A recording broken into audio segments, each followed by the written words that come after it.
The thought of being in an office building, a restaurant, or on public transportation has never been more frightening as evidence emerges about just how efficiently the novel coronavirus can spread through crowded indoor spaces. A case report published last month in the academic journal Emerging Infectious Diseases detailed how one pre-symptomatic person infected 9 others at a restaurant in Guangzhou, China. The 10 people were spread out across 3 tables and overlapped in the restaurant for roughly 1 hour. The researchers suspect that an air conditioning unit recirculating air within that section is to blame since no one else in the restaurant became infected. Another study published in the same journal detailed an outbreak at a call center in South Korea where 94 people working on the same floor, and most on the same side of the building, all fell ill with the virus. The authors of the study write, "This outbreak shows alarmingly that SARS-CoV-2 can be exceptionally contagious in crowded office settings such as a call center." The magnitude of the outbreak illustrates how a high-density work environment can become a high-risk site for the spread of COVID-19 and potentially a source of further transmission. Finally, a preprint paper from China, which has not yet been peer-reviewed, found that every outbreak involving 3 or more people came from indoor environments, most notably homes, public transportation, and restaurants. The scientists identified only one outbreak linked to an outdoor setting, and that case involved just 2 people. The study concludes, the transmission of respiratory infections such as SARS-CoV-2 from the infected to the susceptible is an indoor phenomenon. These reports have added to the debate about whether the virus could be airborne and raised concerns about how to open up the economy safely without putting employees and customers at risk. And while it seems like there should be a clear-cut answer to the question of whether SARS-CoV-2 is spread through the air, the situation, like everything with this virus, is complicated. "I think that a lot of the problem is arising out of confusing terminology," says Donald Milton, MD, PhD, a professor of environmental health at the University of Maryland. "It's also coming in part from fear. There's a lot of fear of this word, airborne, and what does it mean to say that something is airborne transmitted? By some definitions, airborne transmission depends on the size of the particles being spread, with only aerosols, which are less than 5 microns in size, qualifying as airborne. Particles larger than 5 microns are classified as droplets, which are heavier and so drop to the ground faster. But most scientists say this cutoff is a false dichotomy that oversimplifies the matter, and in many situations a droplet can also be airborne. Aerosol means that it's something that can float in the air, and how big it can be depends a lot on how much movement there is in the air," Milton says. Fairly large droplets that are coming from people talking, coughing, sneezing, breathing, singing will float in the air depending on how much air movement we have. The virus itself is only 1/10 of a micron, but it travels in wet mucus particles created by breathing, talking, coughing, and sneezing that range in size. The conventional thinking has been that the average respiratory droplet is about 10 microns and travels roughly 2 meters, hence the 6-foot social distancing guidelines.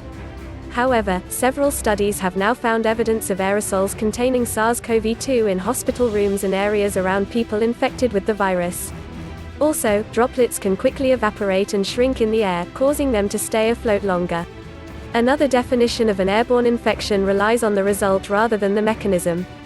The way it's defined is that we need to see and make the observation of people at a distance becoming sick, says Richard Martinello, MD, an associate professor at Yale School of Medicine who specializes in infectious diseases.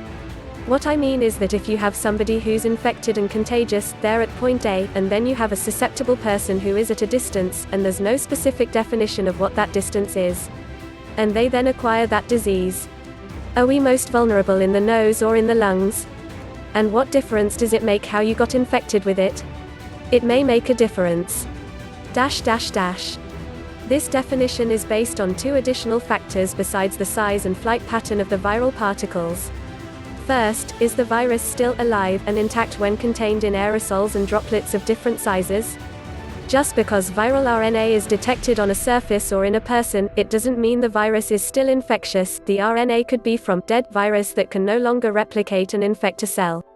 While not every virus can survive in tiny aerosols, a heavily cited study from the New England Journal of Medicine found that SARS-CoV-2 does for up to 3 hours.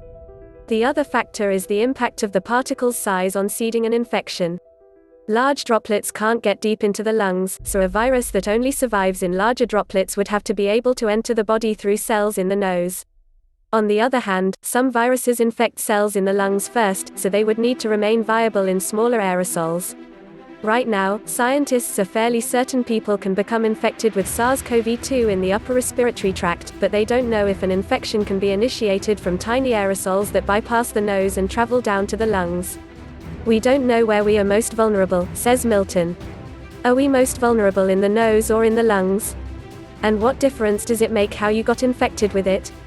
It may make a difference. As evidence for airborne transmission of the novel coronavirus grows, strategies are emerging about how best to mitigate the risk of infection. The first two tactics, physical distancing and wearing masks, are already encouraged and even mandated in some places. A third line of defense is less about the person and more about the environment, ramping up indoor ventilation. A recent study published in Nature found coronavirus RNA in the air in 2 hospitals in China, although the researchers did not establish if the virus was able to infect people. The concentration of the virus varied dramatically depending on where in the buildings the scientists tested.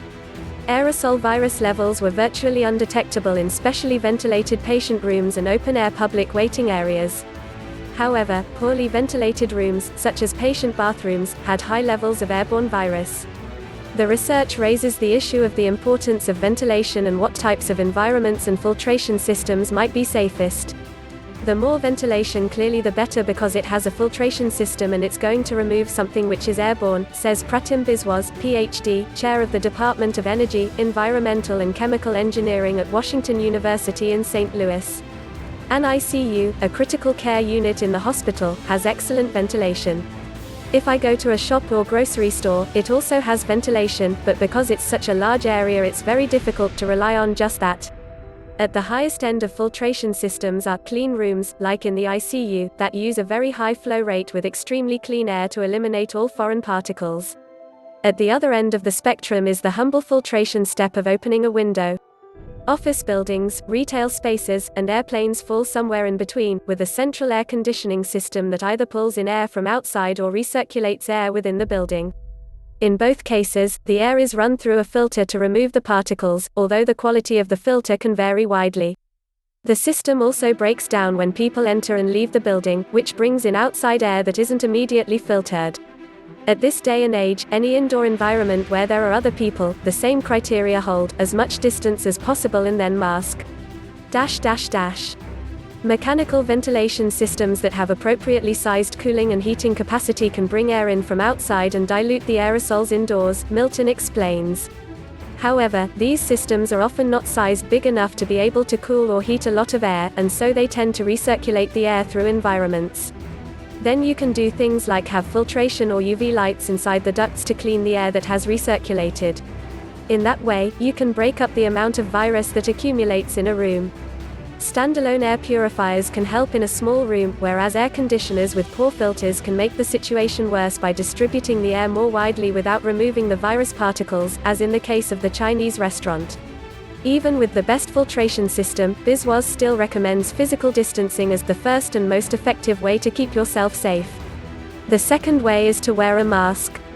At this day and age, any indoor environment where there are other people, the same criteria hold: as much distance as possible and then mask, he says. I would strongly recommend everyone to wear a mask until we have better control of the situation. What about taking advantage of the natural ventilation of the great outdoors? Battles about shelter-in-place requirements have been particularly contentious around public outdoor spaces like parks, trails, and beaches. The 3 experts interviewed for this article agree that being outdoors is generally safer than indoors, but again, rules about social distancing and wearing masks still apply. Outside, the movement of the air provides us some degree of protection, says Martinello. I haven't seen any data specific to SARS-CoV-2 yet, but we know with other pathogens that sunlight does, in fact, have a disinfecting property. It's definitely better than an indoor enclosed environment, Biswas agrees. But, he says, cramming hundreds of people onto a beach is definitely not good.